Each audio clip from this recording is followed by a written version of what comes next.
এতিয়া উদযাপন সমিতিৰ মুখ্য ব্যৱস্থাপক শ্ৰীযুত অৰুণ গগৈদেৱক তেখেতৰ বক্তব্য আগবঢ়াবলৈ আমি অনুৰোধ জনাইছোঁ।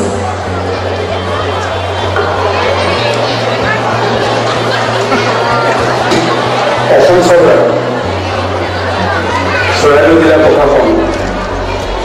আৰু 24 সংখ্যক বৃহত্তৰ কেন্দ্ৰীয় মেধামূৰ্তি এই তিনিটা গোটেই লগ লাগি অসম চৰকাৰ সাংস্কৃতিক পৰিক্ৰমা বিভাগৰ মন্ত্ৰী নিৰ্মল বৰাৰ পৰামৰ্শ আমাৰ স্থানীয় বিধায়ক তথা উদযাপন সমিতিৰ সভাপতি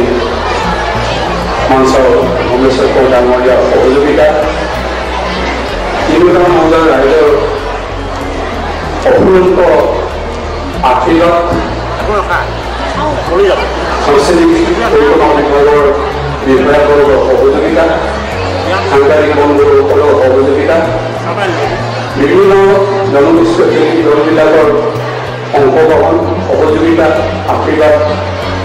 আমাৰ চন্দন বৰগোহাঁইৰ নেতৃত্বত 700গৰাকী শিল্পী তাই লাইলং সংগীত পৰিৱেশন আইচিংলৰ পৰিৱেশন দয়া গগৈ ৰশ্মি ফুকন এইসকলৰ নেতৃত্বত আইচিংলৰ পৰিৱেশন ইত্যাদিৰ মাজেদি আয়োজন কৰা এই বৃহত্তৰ কেন্দ্ৰীয় মেধামূৰ্তি আৰু অসম চৰকাৰৰ মেধামূৰ্তি উপস্থিত থকা অসম চৰকাৰ সাংস্কৃতিক মন্ত্ৰী বিমল বৰা ডাঙৰীয়া চৰকাৰ বিমল বৰা ডাঙৰীয়া কেবিনেট মন্ত্ৰী আমাৰ সকলোৰে আপোন অতি আপোন আমাৰ সমাজখনক আচলতে আপোন সমাজখনক ঘূৰি পঠা ধৰা পণ্ডিতসকলৰ অন্যতম এজন ব্যক্তি যোগেন মোহন ডাঙৰীয়া ভূমেশ্বৰ কৌৰ ডাঙৰীয়া আমাৰ মঞ্চত উপস্থিত থকা প্ৰাক্তন সাংসদ প্ৰাক্তন অসম চৰকাৰৰ মন্ত্ৰী MLA এই অঞ্চলৰ MLA সদৌ ছাত্ৰ সন্থাৰ এসময়ৰ সাধাৰণ সম্পাদক আমাৰ এই মেদামখনৰ তেখেতসকলৰ গোটেই পৰিয়ালে চাৰিব দিছোঁ আটাই তপন কুমাৰ গগৈ ডাঙৰীয়া ডাক্তৰ বিধান যাদৱ জিলা আয়ুক্ত মহোদয়ে তেখেতৰ অফুৰন্ত সহযোগিতা আৰু আচলতে দিহাপৰামৰ্শ আৰু প্ৰেৰণাই আমাক আচলতে আগবাঢ়িবলৈ সহযোগিতা কৰিলে আগবাঢ়িবলৈ প্ৰেৰণা যোগালে পানেশ্বৰ সিং ডাঙৰীয়া ডক্টৰ পানেশ্বৰ সিং ডাঙৰীয়া তেখেত জিলাখনৰ আৰক্ষী অধীক্ষক তেখেতৰ দিহাপৰামৰ্শ তেখেতৰ সহযোগিতা APDCLৰ অধ্যক্ষ অনুপ সিং ৰাজপুৰ ডাঙৰীয়াৰ আশ্বাস সহযোগিতা আমাৰ মাজত এজন উদ্যোগপতি হিচাপে ইতিমধ্যে আচলতে অসমত এটা পৰিচয় গঢ়ি তোলা বহুদিন চীনত থকা চীন দেশত থকা বিশেষ উদ্যোগী গৌতম বৰদলৈ ডাঙৰীয়া চৰাইদেউ জিলাৰ বিজেপি সভানেত্ৰী প্ৰধান ডাঙৰীয়া আমাৰ মাজত উপস্থিত থকা অসম জাতীয় যুৱ ছাত্ৰ পৰিষদৰ সভাপতি প্ৰভাত চাংমাই ডাঙৰীয়া তেওঁ আমাৰ এই স্থায়ী সমিতিখনৰ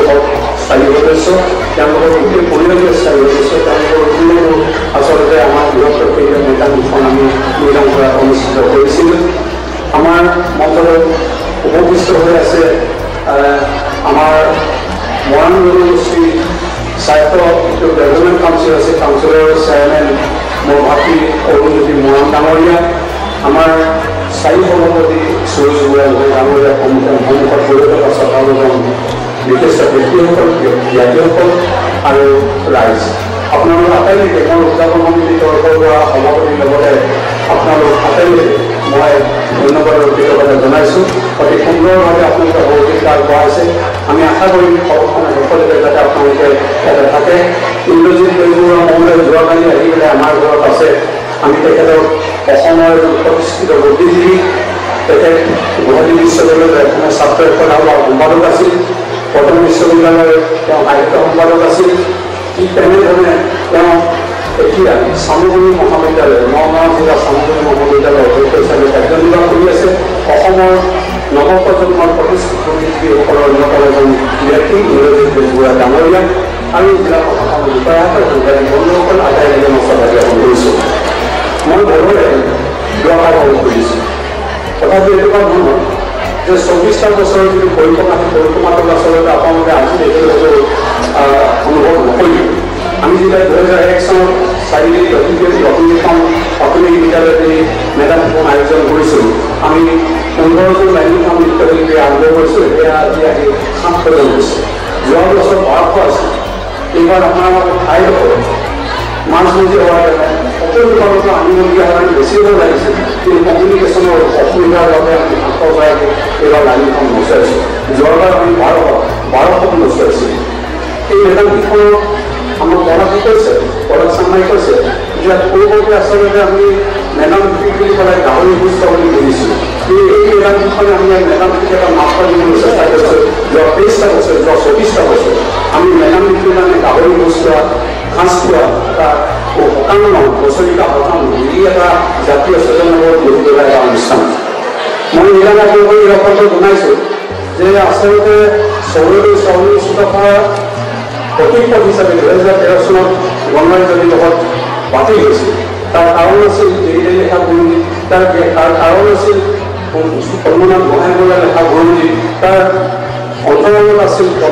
পদ্মেশ্বৰ গগৈৰ লেখা টাইমৰে বৰ্ষবিলাকৰ আচলতে কিছু কথা। চুকাফা এজন মহিলা আক্ৰমণকাৰী আৰু নৰহত্যাকাৰীকে এই গ্ৰন্থবিলাক আচলতে কৰিলে এজন আক্ৰমণকাৰী আৰু নৰহত্যাকাৰী এজন সজাবলৈ বীৰত্ব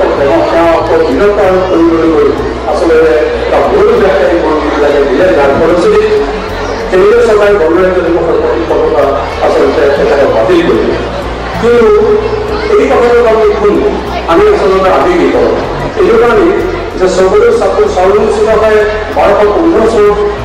এই মাউলুমৰ পৰা সংগমৰ পৰা যাত্ৰা, এই 13 বছৰীয়া যাত্ৰা আৰু ইয়াতে 25 বছৰ, তেখেতে প্ৰায় 25 বছৰ সংগৰ প্ৰৱেশ কৰি চলা বছৰটো চুকাফা কৰালৈকে আচলতে এটা দীঘলীয়া এটা পৰিক্ৰমা কৰিছিল। 25 ফুলদান পচা লৈ আহিছিল, ৰাতি লৈ আহিছিল, এমুঠিমান মানুহ আনিছিল। এই মানুহজনে ভাতৃ সংঘৰ্ষ এৰাই পেলাই নিজৰ প্ৰাণ লৈ আচলতে তেওঁ নিজৰ ভাতৃকালী সংঘৰ্ষটো এৰাই চলি মেলি যেনে তেনে আচলতে এখন ঠাইলৈ তেওঁ বসতি কৰিবলৈ আহিছিল। তেওঁ আচলতে প্ৰথমতে ৰাজ্য স্থাপনৰ উদ্দেশ্য নাছিল, তথাপিতো তেওঁ যেতিয়া ইয়াৰ স্থানীয় বাসিন্দা মৰাণ বৰা কছাৰী চুতীয়াসকলে গঢ়ি ল'লে, তেতিয়াই আচলতে এখন এটা অসমীয়া জাতি খেতি গঢ়ি উঠিল। আৰু তেওঁ নিজে নাঙল বাইছিল, তেওঁ নিজে লচি পেলাই এঙাৰ হাতত হাল বাই পেলাই প্ৰজাৰ খেতি কৰিবলৈ শিকাইছিল। তেওঁ এজন প্ৰজাৰ ৰজা আছিল, স্বৰ্গদেউ আছিল। এই স্বৰ্গদেউজনৰ যিটো জ্ঞান, এই জ্ঞানক আচলতে যিটো সমন্বয় বাৰ্তাটোক আমি মেধামৃতিৰ যোগেদি তুলি ধৰিব খুজিছোঁ। তাৰ কাৰণ হৈছে যে অসমীয়া জাতি এটি গভীৰ সংকট আমি গতিকে হৈছে। অসমীয়া জাতিৰ মাজত আমি বিভাজনক আমি এটা প্ৰৱণতা দেখিছোঁ। আমি নিজে এটা সময়ত টাইমছ সন্থাৰ প্ৰতিষ্ঠাপক সম্পাদক হিচাপে দায়িত্ব লৈ অসমৰ বিভিন্ন জনগোষ্ঠীৰ মাজত যেতিয়া সমন্বয় বাৰ্তা লৈ ওলাইছিলোঁ, তেতিয়া আমি দেখিছোঁ যে জনগোষ্ঠীক বিশ্বাস নকৰে, তাতে এটা অবিশ্বাসী বাতাবৰণ গঢ়ি উঠিছে। এই অবিশ্বাসী বাতাবৰণে আমাৰ উত্তম বিনষ্ট কৰিছে, আমাক আচলতে বিভেদৰ মাজলৈ ঠেলি দিছে আৰু আমি আমাৰ সমস্যাবিলাকক ঐক্যবদ্ধ হৈ আচলতে এটা সমাধান কৰাৰ যিটো সংগ্ৰামৰ যিটো বাট, সেই বাটটো আমি গ্ৰহণ কৰিব পৰা নাই। গতিকে আমাৰ সমস্যা বহুত খুব খাই গৈছে। গতিকে আমি এই মেডাম শিক্ষণৰ জৰিয়তে সম্প্ৰীতি বুজৰ জৰিয়তে বিভিন্ন অনুষ্ঠান প্ৰতিষ্ঠানৰ জৰিয়তে ইন্দ্ৰজিৎ বেজবৰুৱাৰ দৰে ব্যক্তি, আমাৰ চন্দ্ৰ শৰ্মাৰ দৰে ব্যক্তি আমাৰ মাজলৈ জাগা পাই নাহিছে, সময় যদি গগৈ আৰু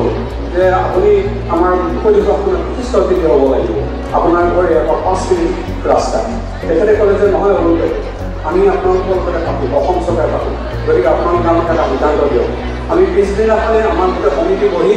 আমি আচলতে ৰাজহুৱা সিদ্ধান্ত লৈছোঁ, এটা একক সিদ্ধান্ত নহয়। আমি ৰাজহুৱা সিদ্ধান্ত লৈছোঁ আমাৰ কিছুমান ৰাজহুৱা উদ্যোগত অনুষ্ঠিত মেডাম মৃত্যুমান যদি আমি চৰকাৰবোৰ অনাবলতা কৰি দিওঁ, কিবা বিৰূপ প্ৰতিক্ৰিয়া হ'ব নেকি? আমি সেই সম্পৰ্কে ভাবিছোঁ, চিন্তা কৰিছোঁ, আমি আলোচনা কৰিছোঁ। আমি ভাবিছোঁ যে যেতিয়া বিমলদৰে কথাটো ক'লে, তেতিয়া ধৰণে আমাৰ সমিতিখনে আমাৰ উদযাপন সমিতি, আমাৰ কেন্দ্ৰীয় সমিতিয়ে বহি লৈ যেতিয়া আমি আলোচনা কৰিলোঁ, আমি সকলোৱে ফোন কৰিলোঁ যে অসম চৰকাৰে স্বীকৃতিটো 24 বছৰীয়া স্বীকৃতিটো আমাৰ বাবে অতি আমি আচলতে অতি আনন্দ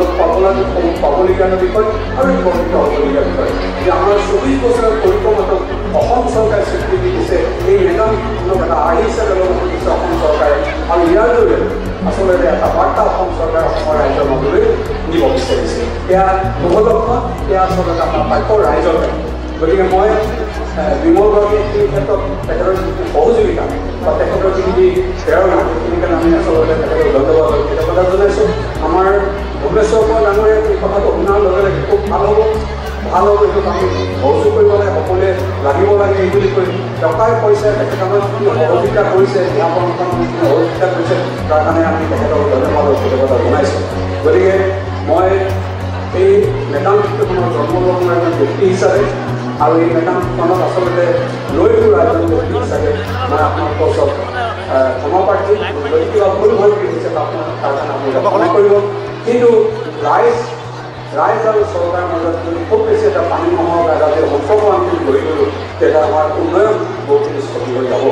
আমি 23 বছৰ এটা স্থায়ী কাৰ্যালয় গঢ়ি তুলিব পৰা নাই আমি 23 বছৰ এডোখৰ মাটি পোৱা নাই 23 বছৰ আমি এটা সাংস্কৃতিক কেন্দ্ৰ গঢ়ি দিব পৰা নাই আমাৰ ৰাইজ আছে কিন্তু ৰাইজৰ এনেকুৱা ধৰণৰ এটা কথা যে আচলতে ৰাইজ বুলি ক'লে মানে নেতা হঠাৎ ৰাইজে পানী চিন্তা নিচিনা কথা এটা হয় বহু সময় তথাপিও ৰাইজৰ উদ্যোগ আছে মই আশা কৰি অসম চৰকাৰৰ সাংস্কৃতিক বিভাগৰ মন্ত্ৰী আছে আমাৰ জিলা আয়ুক্ত মহোদয়া আছে আমাৰ বিধায়ক আছে আমাৰ মন্ত্ৰী যোগেন মোহন ডাঙৰীয়া আছে এইসকলে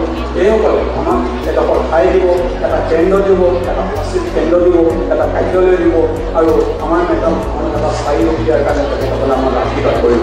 এই আহ্বান জনাই মই মোৰ বক্তব্য সামৰণি মাৰিছোঁ আৰু বক্তব্য ইমানে ক'ব বিচাৰিছোঁ ধন্যবাদ